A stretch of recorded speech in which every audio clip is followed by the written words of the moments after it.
Hello everybody, it's Gavin the Canadian Hillbilly, and I got myself another little mini project. The other day I managed to get my old sluice run going. I noticed that the end of it was pretty close size to the flow pan that I got from Adventures in Gold Prospecting.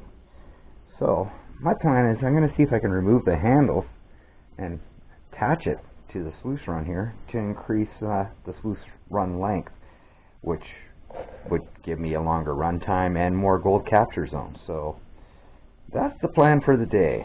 I'm going to see if I can literally just unbolt the handles here, take the handle part off, refabricate a bracket for this, and seriously just attach it to the old sluice run with a couple bolts.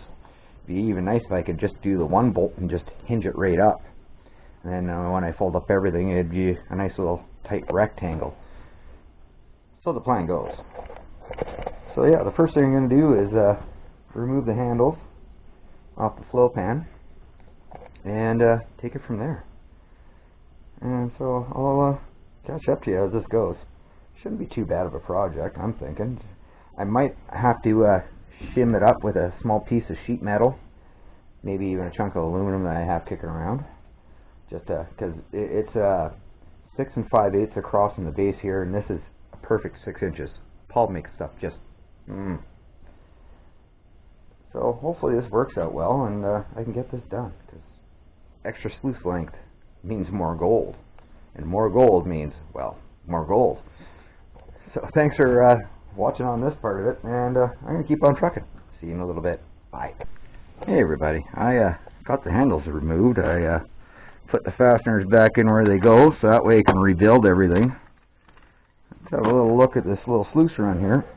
The next thing I got to do is take off this bracket here, and hopefully rig up this hole into here, and overlap this matting going right into it, which would be handy. If not, I got carpet I could probably use for that.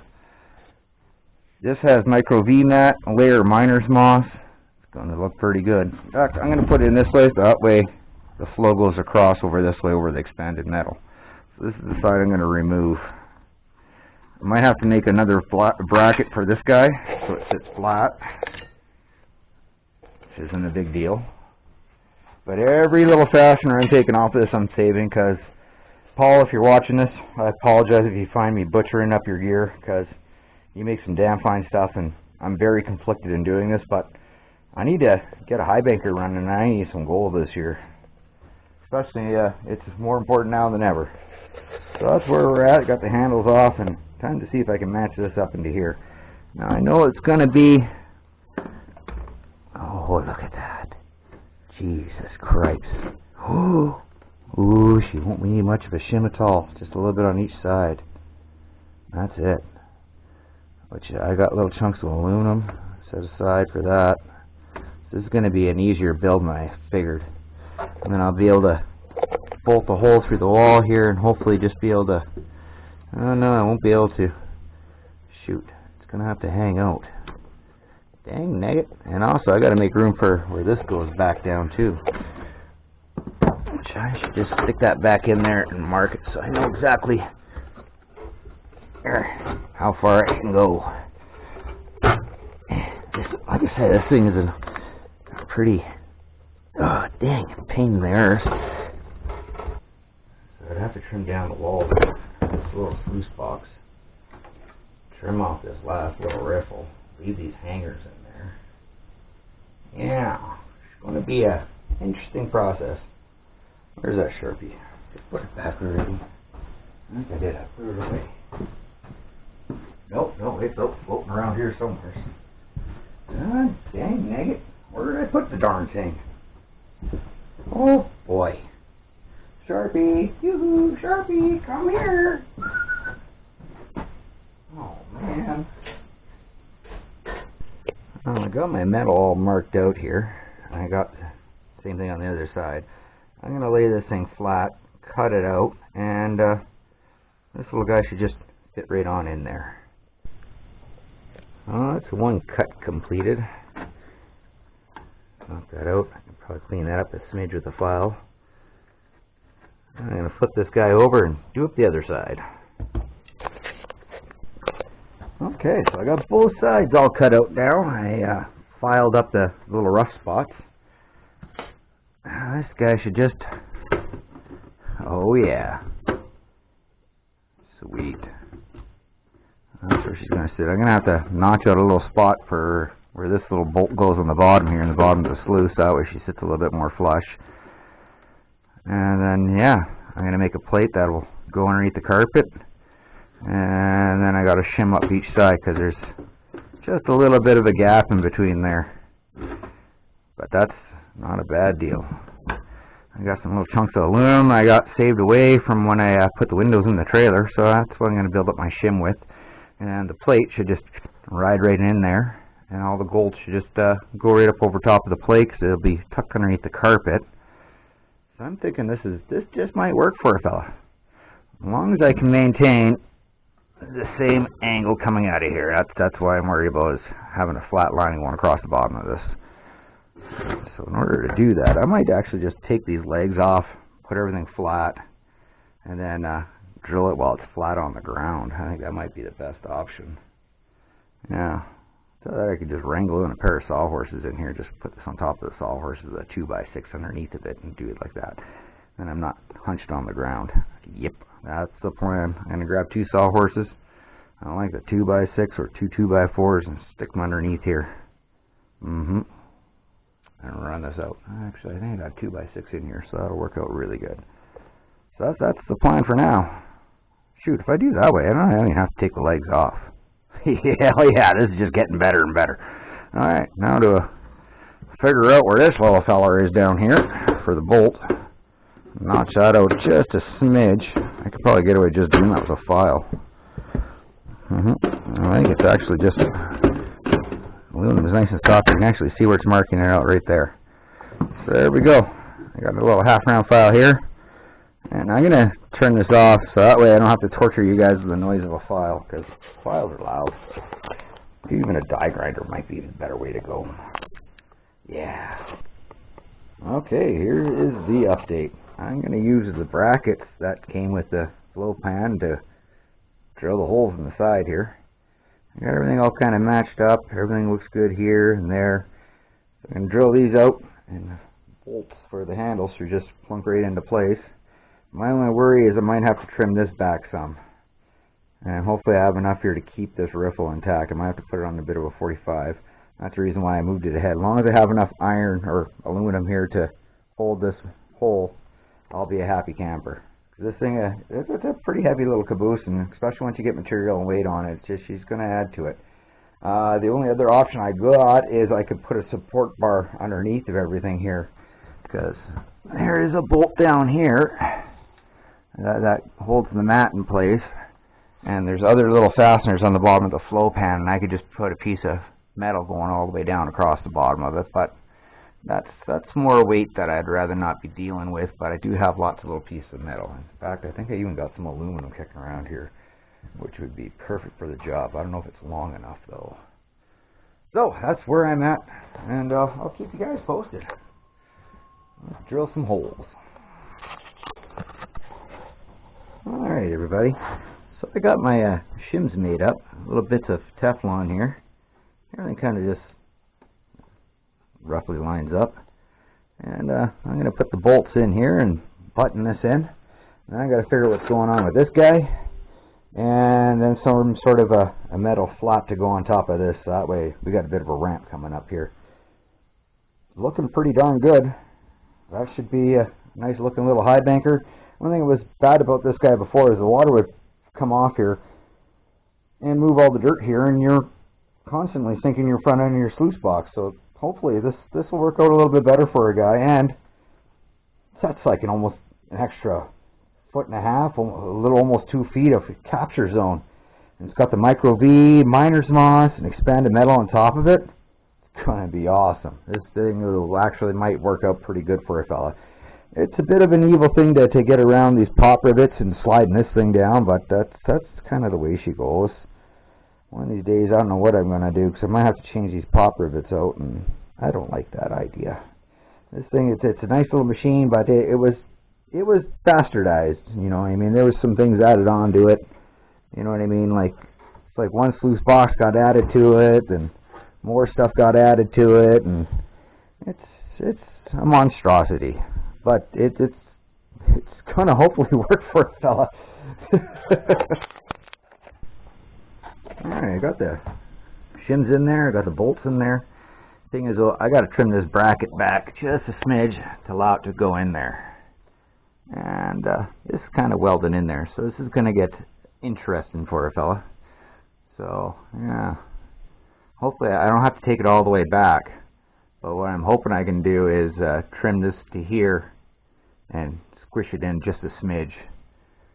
And that way I can drop this down inside and it'll fit in there. As you can see, it's pretty darn close.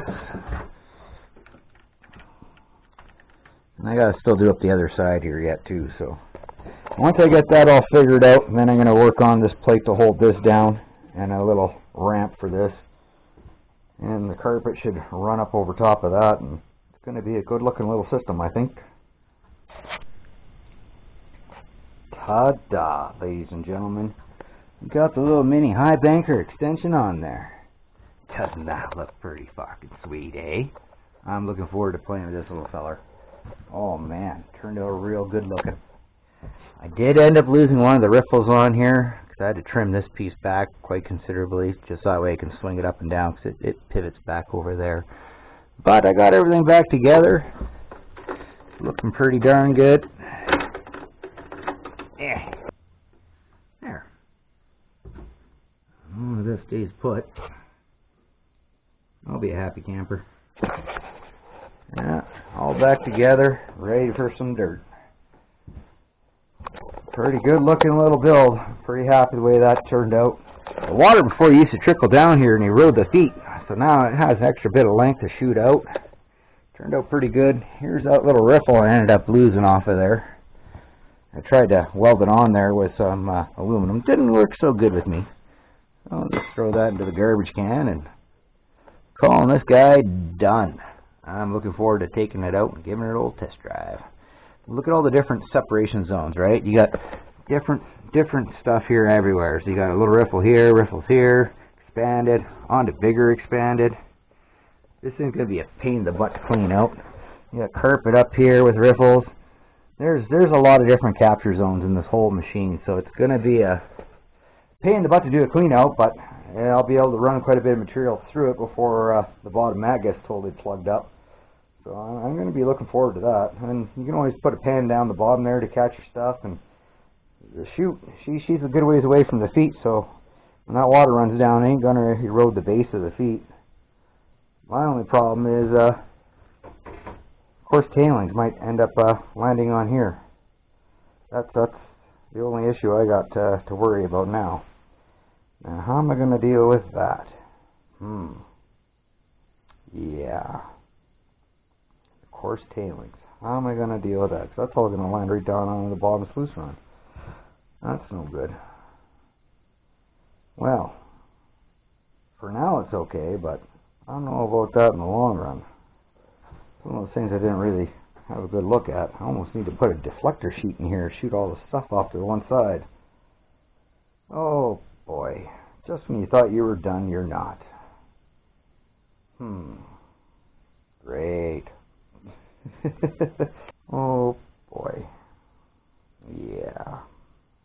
You make like a little bit of a peaked roof that kind of goes up, covers it, so that way and run it out. That way as the stuff comes off the end, it'll just go off to each side. I don't know, that's what I'm thinking. Maybe just a little peaked roof kind of like this. Stick it out to maybe yay far. Put it right off the bottom maybe, or even off the sides. Yeah, I can make a little panel to here, a little panel to there, fold it up, wrap it around. Well, I got the little ugly ends cut off now. Add that to the pile of garbage over there, and here's our piece of metal. I'm going to end up drilling, I don't know, maybe 3 or 4 holes in here, and then I'm going to end up notching it out. I'm going to bend it first, then I'm going to probably notch it out. That way I can make my little peak roof to here, then I'm going to be able to fasten it into there. Everything is telling me I should be doing a template out of cardboard, but I'm just going to wing it. Well, I got my pieces bent, I got my pieces drilled. I'm going to get some fasteners, bolt this together. I ended up doing the smart thing and making a cardboard template. And it looks like 3.5 inches back. Sorry about that, fellers. And I can just go like that and hook it up right to these top bolts here. So that's what I'm going to do, is 3.5 inches back, fold it up to like that. And yeah, well, I'm going to cut it first. I've got to mark it and all that. But yeah, pretty good so far. Hopefully it keeps on tucking that way. So I'm going to bolt this together, see where we're at, stick her on there, and hopefully I got enough metal there to go up the side and bolt it into the existing bolt, which would be handy. I might have to get some longer ones, but I got a big old coffee tin over here full of bolts that I've been collecting over my decades. Yeah, just when you thought you were done, yeah, it looks good though, I tell you what, it looks good, and it's going to look even better. Well, after building this thing, I realized the coarse taillings were going to fall on it, so I had to make a little deflector screen. So now I really honestly believe this project is finished. I even put a little support strap in there to help hold this up so it wouldn't flex down, because it had a little bit of a bending there. I didn't think it was going to hold up that long. I figured that'd be for the best. So yeah, there we go. We got their little sluice set up. That's a good almost 4 feet of length there. There's 2 feet of length there, so that's a good 6 foot. Yeah, I think that should do pretty good. Oh yeah, that little project turned into almost an all-day thing. Well, time to sign out yet again. Thank you for watching the full thing. I appreciate it. It was quite the tedious process for me. Through the magic of editing, though, it's only going to seem like a matter of a few minutes, but that's the way she goes. Again, thanks for watching. I hope you liked. Don't forget to subscribe and leave a comment if you like this kind of stuff. Now we just got to get this little fella out and get some dirt going through it. Yeah, hell yeah. I'm glad it turned out the way it did. Glad I had a little leftover piece of aluminum from doing the windows in the trailer. That was another good thing. Little bolts and pieces, odds and ends here and there. It added up pretty good and looks pretty damn good too. Well, I'm really looking forward to getting this out and running. It's going to be good to see. Again, thank you for watching. Don't forget to like, subscribe, and share. Bye. Look at this beauty! Oh, hell yeah! Looking at that, that's...